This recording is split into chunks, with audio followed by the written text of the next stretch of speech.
পল্লী বিদ্যুতের নাগেশ্বরী জোনাল অফিসের আওতায় দৈনিক মজুরিতে লাইনম্যান সহকারীর কাজ করতেন আশিকুর রহমান আশিক। বিদ্যুতের মেইন লাইনে কাজ করতে গিয়ে বিদ্যুতায়িত হয়ে হারাতে হয় 2 হাত ও 1 পা। ঘটনার পরে 6 মাস চিকিৎসা শেষে যেন হয়ে যান পরিবারের বোঝা।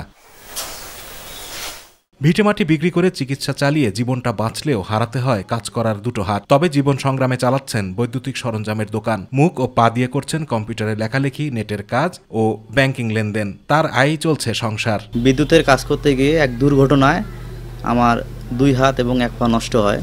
তৎকালীন সময়ে একটা ব্যবসা প্রতিষ্ঠান খুলি এবং ছোট ভাই বড় ভাই সবারই হেল্প নিয়ে আর কি ব্যবসা প্রতিষ্ঠান চালিয়ে যাচ্ছি। জমি বিক্রি করে একটি কৃত্রিম পা লাগালেও 2 হাত লাগাতে দরকার 16 লাখ টাকা, যা তার পরিবারের সামর্থ্যের বাইরে। পাটা অনেক কষ্ট করিয়ে নাগাছি, হাত দুটি নাগার মতো আমার কোনো সামর্থ্য নাই।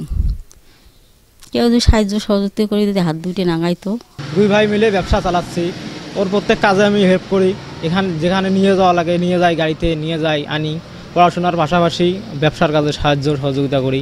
সাধারণত হাত পা থাকলে দরিদ্র মানুষেরা হয়ে পড়ে অন্যের উপর নির্ভরশীল, কেউ কেউ নামে ভিক্ষাবৃত্তিতে। কিন্তু আশিক সেখানে হয়ে উঠেছেন হার না মানা এক সৈনিক। নিজের আয়ে চালাচ্ছেন পরিবার, তার কাজকর্মে অবাক সবাই। তো ভাই যে এত সুন্দর করে কাজগুলো করে, তার মধ্যেও ফোন চালায়, ল্যাপটপ চালায়, অনেক কিছু চালায়, আমি দেখতে পাইছি। অনেকদিন যাবৎ সে নিজে কর্ম করে নিজের জীবন যাপন করতেছে। ওনার 2টা হাত নাই, 1টা পা নাই, তারপরে যেভাবে কাজ করে 1 পা দিয়ে সে কাজ করে। অদম্য উদ্যোক্তাকে সরকারি সহযোগিতার আশ্বাস দিলেন উপজেলা নির্বাহী কর্মকর্তা। সে একজন সফল উদ্যোক্তাও বটে এবং সে প্রতিবন্ধী ভাতা পাচ্ছে। আমরা সরকারের পক্ষ থেকে তার আবেদন পেলে আমরা সাহায্য করার চেষ্টা করব। 2টি কৃত্রিম হাত লাগানো গেলে স্বাভাবিকভাবেই চলবে আশিক, ফিরবে স্বস্তির নিঃশ্বাস।